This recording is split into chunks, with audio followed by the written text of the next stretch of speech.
যুগ্ম সাধারণ সম্পাদক আমাদের সহকর্মী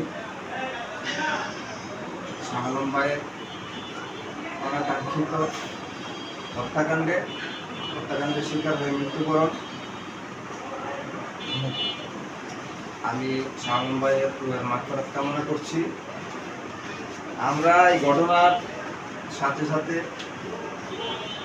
ঘটনার দিকে আমরা সার্বক্ষণিক নজর রাখি এবং যা যা করণীয় আনুষ্ঠানিকতা তাৎক্ষণিক আমরা আমাদের ক্লাব থেকে সভাপতি সহ আমরা পদক্ষেপ নেই এবং জানাজা মাঠে আমরা শাহ আলম ভাইয়ের বাড়িতেও আমরা যাই, ঘটনার বিবরণ শুনি।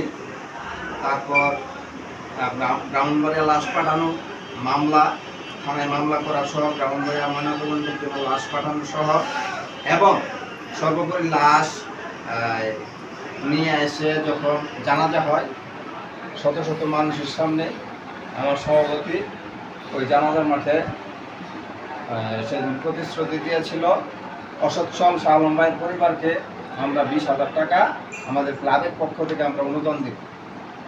সেই মোতাবেক আমরা আজকে এই ক্লাবের পক্ষ থেকে আমরা অনুদান দিই শাহ আলম ভাইয়ের ছেলে নামটা বলো কি আবু সুফিয়ানের হাতে আমরা তুলে দেব। তো আজকের যে 20,000 টাকা এখানে অনুদানের সাথে আমরা 10,000 টাকা আমাদের নবীনগর উপজেলা নির্বাহী কর্মকর্তা এবং নবীনগর পৌর প্রশাসক জনাব রাজীব চৌধুরী আমাদেরকে 10,000 টাকা পৌরসভা থেকে অনুদান দেয় আমাদের সহ, এবং 20,000 টাকা আমরা পৌরসভার 10,000, আমরা 10,000 যুক্ত করে আমরা 20,000 টাকা আজকে অনুদান দিচ্ছি।